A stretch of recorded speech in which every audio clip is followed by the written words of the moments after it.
Hey, how you doing everyone? Welcome back to Big Frog's 4x4.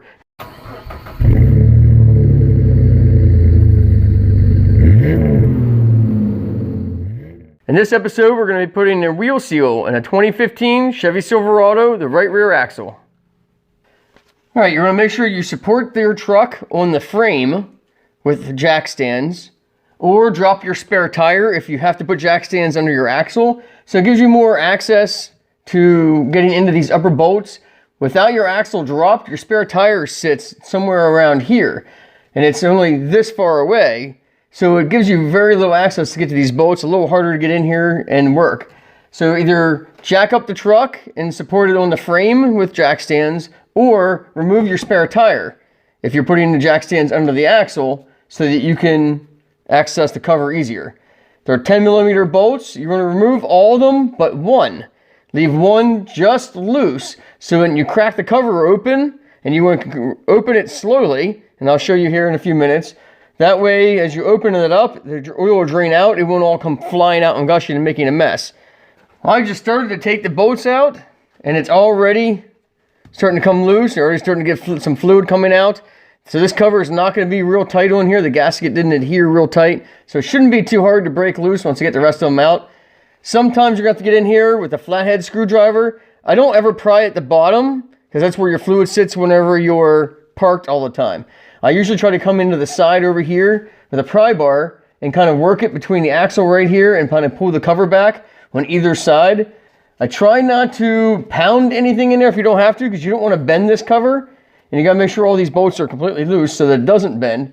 And kind of work your way around. You don't want to keep pounding in one area and bend the cover, or you're going to end up messing the cover up, or trying to bend it back, or having to use an RTV of some kind to try to seal that up.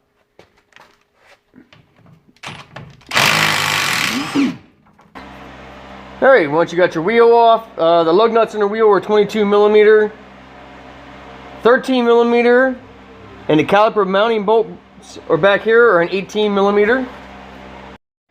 All right, now the easy part, because this truck's pretty new and the brakes aren't that bad, is just to remove your drum. Now you kind of have two options.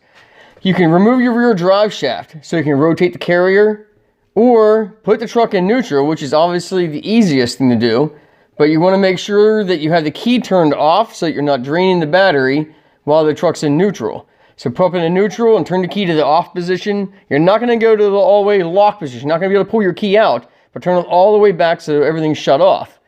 And that way you can rotate the drive shaft and rotate, because you need to get your clips out of here. Now this truck is equipped with what they call a GovLock system from General Motors. It kind of acts like a locker in the rear. If one tire is spinning, it's supposed to kick the other tire in. Doesn't normally work very well off-road, because if the tire is suspended in air, it doesn't really kick in. It has to do with torque to the drive shaft to the carrier. So if you're off-roading, usually like a tap of the brakes or a stab of the throttle will cause this to kick in and lock your tires. But if you're off-roading, it doesn't really apply. It doesn't apply like a normal locker would. All right, now that we have it in neutral, we're going to spin this. Oop. That was all where it needed to be. We have to remove this slide pin, this retainer pin right here. That's for your cross pin for your carrier. Do not let this slide out. You're going to make sure once you get this out to hold that in place. And then we're going to rotate it until we can get to the C-clips to hold the axle in.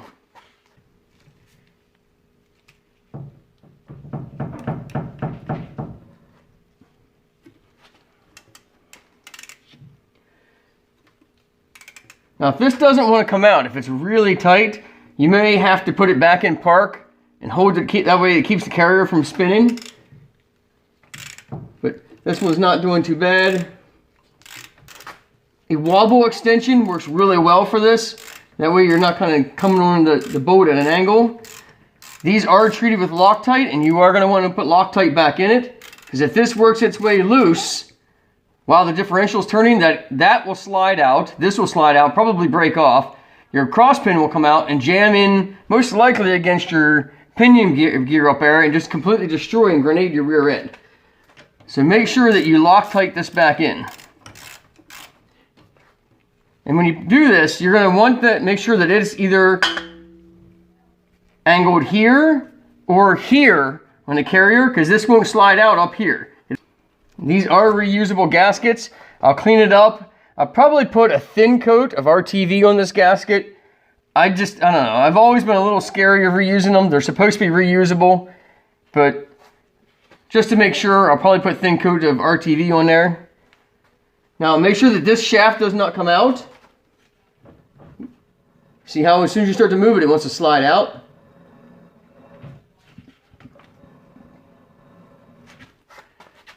From here, you can kind of see your locker system. I'll see if I can move the camera here.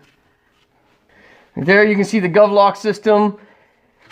We just worked on one at the shop not long ago where the GovLock system, these pins were broken. So we ended up cutting out and removing the pins. And without those pins, it acts as an open carrier anyways. So if you have one of these and this is broken, you can remove all these pieces. Took a cut-off wheel, cut off both of these, slid the pieces out both directions, and it just basically acts as an open carrier. But we can't get the C-clips out this way, so you keep turning, making sure that don't get your fingers in that bearing back there.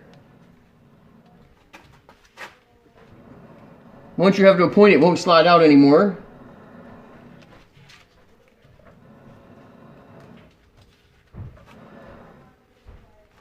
Okay, now you need to make sure that you have an angle that you can slide that pin all the way out.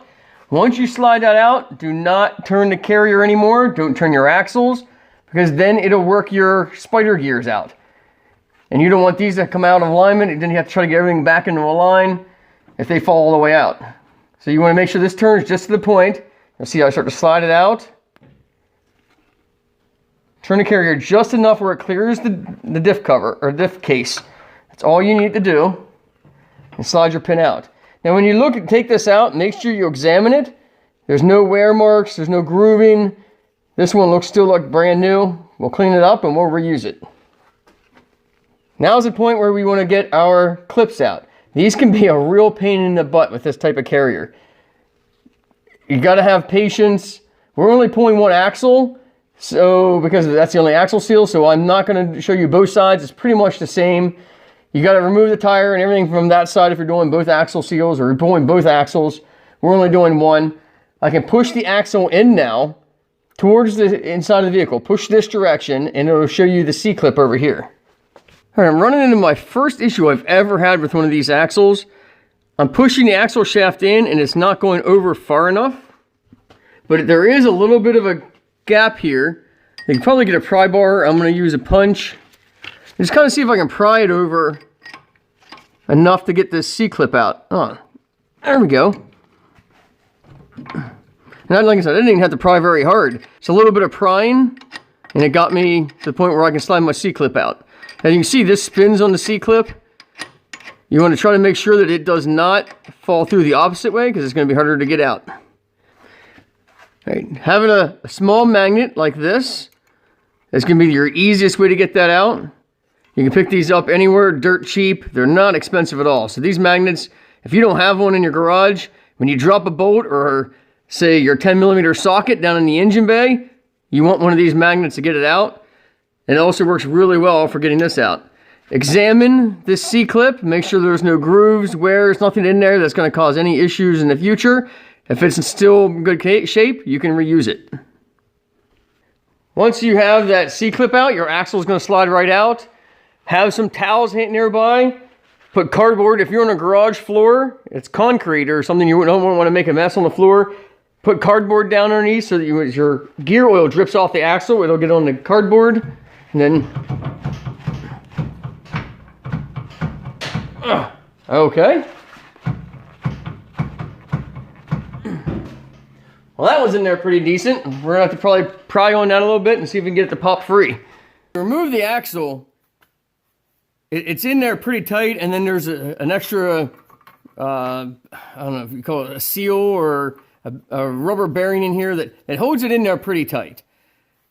I took a pry bar and put it between the back of the axle and here, and you could use like a block of wood or something like that. And as long as you're not prying on the pad, this piece is all part of this. You don't want to put it on here. If you need something small, put it on there, and then you can kind of smack it with your hand and jar that axle out. If you have a slide hammer, that would probably be the best thing to use. Put a slide hammer on your axle and slide hammer it out. Once it gets out past the taper in the axle, and this in here, past your bearing, it's only a couple of inches, then it slides right out by hand. But this is kind of just holds it in snug, and it's going to be snug going back in. Just a few dollars more than Amazon. You can go to their store, pick it directly up. You don't have to wait for shipping. Plus, you don't have to worry about any kind of counterfeit parts being sold to you. It may look like this. It may even say DC Delco on it, but you really don't know if it's an authentic part. So just spend the extra $1 or $2, go to the dealer, even $3 more, go to the dealer and pick this seal up. Now, I'm not going to tell you this is the correct thing to do, but this is what I like to do. I like to put a real thin coat of RTV around my seal. It helps it drive in better. Also, I think it just gives you that extra added protection whenever you want to make sure that it seals in there, but it also helps it slide into the axle easier. Also, make sure that you take an emery cloth and clean up any edges, anything in here, any old sealer from the old gasket or from the old seal that might have been left behind. That all has to be cleaned out. Take any burrs or anything else that is in there out. Make sure this is completely smooth all the way around. Now, most of you aren't going to have a seal driver at home, and with this kind of seal, the seal sits in further than the edge. So in this case, you can use a block of wood and a hammer and make sure that you pound it in straight, and make sure it's a nice large block of wood that covers the entire seal. Make sure the block of wood is clean, smooth, no large lumps, nails, or anything like that.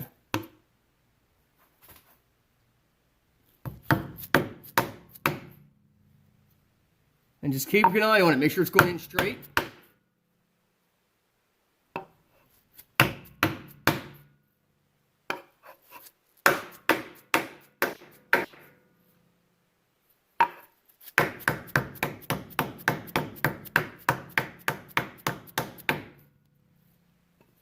You want to make sure this edge is completely flush all the way around with the axle tube. Another thing I like to do is add extra grease. I'll even put some on the bearings in here. I'll put a little extra in the seal and make sure it's a bearing or axle grease. And then also I put some gear oil, gear lube, on the axle shaft itself, so when I slide it in, there's less chance of it kind of doing any kind of scratching or scoring to your seal as you drive it in. All right, now that I have the axle out, you want to check where your seal rides, your bearing rides, and everything in here. Make sure there's no scratches, deep gouges. Take your fingernail, without a glove on, take a fingernail and see if you can feel any grooves that are in the axle. You should be able to see. Let's see if I can get in close enough. You can kind of see where the seal rides on the axle, and over time it'll actually wear a small groove in the metal here of your axle. So feel that. If you feel a groove, you might be able to clean that up with some emery cloth and then work your way up to a real fine, because you want this as smooth as possible. Never go this way. Always go with the direction the axle spins around. I used a 400 grit sandpaper and worked my way and polished this all up with 400 grit. Made sure it was all smooth, that you can't feel anything on the axle.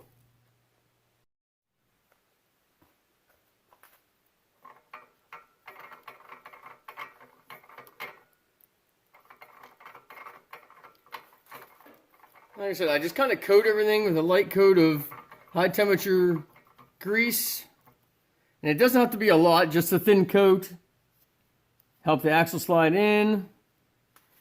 And I put a light coat of gear oil all the way down the axle shaft.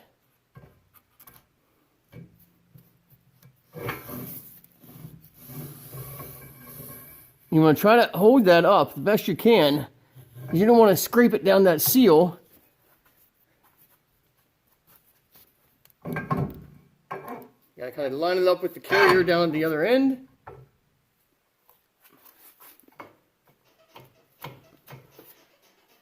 Make sure it's pushed all the way in. Somehow when I was uploading the rest of the footage of putting the axle and rear differential back together to my Google Drive,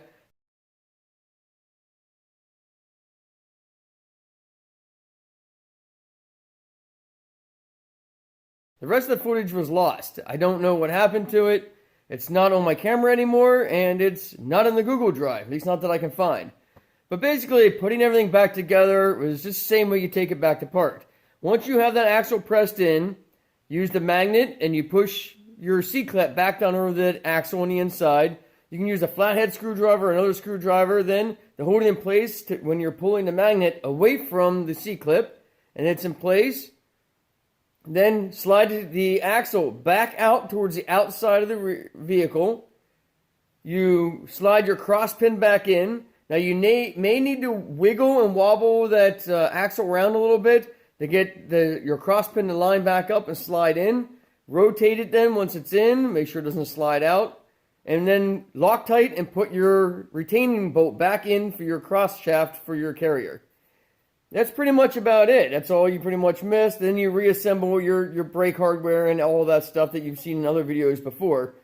Like I said, I put a little small amount of RTV on the diff cover seal. You bolt that back in, torque it to spec, and make sure that you do a cross pattern. Don't start at the bottom, work your way around. You go like top, bottom, and work your way in a cross pattern all the way around the differential.